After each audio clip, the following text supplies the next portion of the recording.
objek ekonomi lainnya terkait investasi dan infrastruktur di Sumatera Selatan. Yang hadir juga dari narasumber adalah Kepala Perwakilan Bank Indonesia Provinsi Sumatera Selatan. Mohon izin Pak Gubernur, ini nanti ditantang untuk membuat RIRU, Pak, Regional Investasi Retail Unit di Provinsi Sumatera Selatan.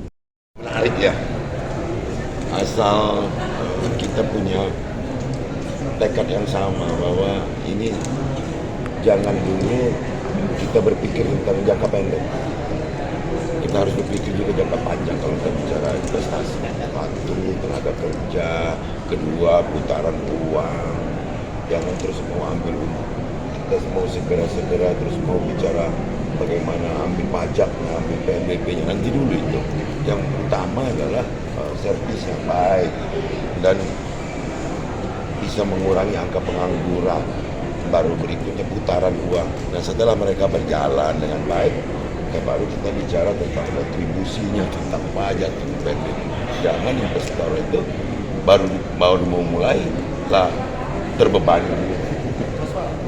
Perizinan yang mudah, pelayanan yang ramah, dan tidak berbeda. Kalau untuk hilirisasi di Oku Timur sangat perlu sekali, yang mana Oku Timur ini setelah diteliti daripada produksi hulunya dengan potensi alam yang ada, itu bisa dibilang sangat bagus. Dan hilirisasi yang penting di Kabupaten Oku Timur karena adaptasi teknologi yang masuk sehingga banyak meningkat pengangguran. Dan harapan saya dengan hadirnya saya di sini, para investor dapat melirik di kabupaten saya.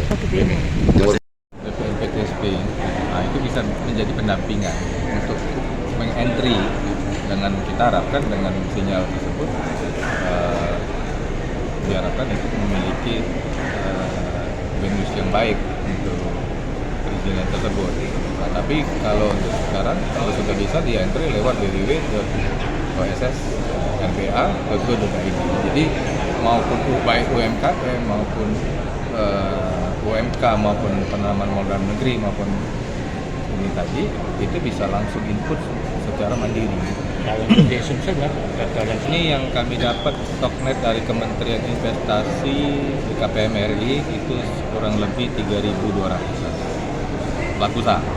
Itu sudah yang Itu dinamis, kalau pengajuan tetap dinamis ya. Cuman yang saat ini itu juga sudah mendapatkan laporan kegiatan penanaman modal itu dari kesemua dari tahun 2022 kita telah mencapai target 41,200 miliar, 1 triliun 200 miliar itu, atau dari target nasional sudah tercapai 100,25%. target kita berapa?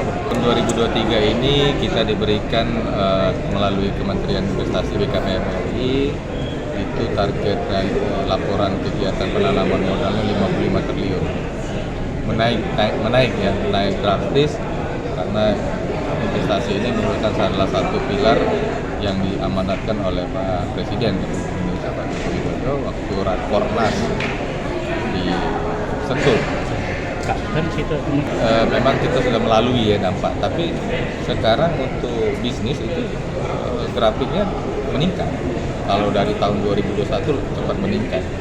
Makanya kita bagaimana strategi mendorong investasi ini pelaku usaha untuk berusaha di Sumatera Selatan untuk kembali lagi.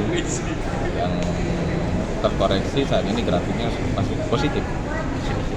Apakah Sumatera Selatan ini adalah daerah yang sampai hari ini tercatat hijau dalam hal ini kondusif. Itu dulu. Jadi investasi ini kondusif daerah itu mempengaruhi. Ya, tanpa zero konflik ya. Nah, itu yang harus kita jaga dulu semua. Masyarakat, pemerintah, selaku stakeholder juga yang lain, itu harus kita jaga dulu. Jadi kalau daerah kita aman, kita yakin bahwa orang ingin masuk dengan ini. Kalau regulasi dengan OSS ini sudah dipermudah. Untuk proses perizinan sendiri, Pak? Ya, Untuk proses perizinan sendiri seperti apa? untuk proses perizinan tadi sudah saya sampaikan, itu sudah langsung online single submission risk-based approach. Nah, itu sudah pelaku usaha bisa mandiri mengajukan izin ya. Ya. Itu kita DPMPTSM ini sebagai syarat administratif dari OPD teknis ya, yang sudah mengkaji secara keseluruhan. Berkaitan dengan Kali bahwa itu peraturan pemerintah nomor 2 tahun 2022 itu sudah mencakup KIK status. Nah, bagaimana kita menciptakan status ini tadi menjadi status kalau memang industri maupun ya kita berharap tujuan akhirnya pelabuhan ini memang perlu kita memiliki pelabuhan multi purpose. Bagaimana apa yang disampaikan oleh Pak Gubernur tadi, kalau produk kita sudah ada, jangan sampai kita sudah ada pengolahannya, jangan sampai kita menjual raw material saja. Nah, itu kita penting sebenarnya untuk kawasan industri. Tapi kalau statusnya kalau sekarang ini kawasan, kita berharap itu kawasan industri dengan pelabuhan multipurpose yang diadakan oleh pemerintah, dalam hal ini kementerian lembaga yang membidangi ya. Itu yang kita dorong sebenarnya ya. Kita memang kewenangannya provinsi kan sudah jadi memang dari awal itu kewenangan pemerintah pusat, artinya kan untuk baik perizinan maupun hal-hal yang tersebut yang kita kan pemerintah provinsi mendorong saja untuk meningkatkan itu. Selama ini kendalanya di mana, Pak? Apa? Selama ini kendalanya di mana? Kendalanya banyak hal ya, dinamika itu banyak yang menjadi kendala, tapi mungkin satu-satunya terselesaikan ya. Inti dari semua itu kalau kita clear and clean lahan ya, itu ya menjadi hal yang penting ya. Iya.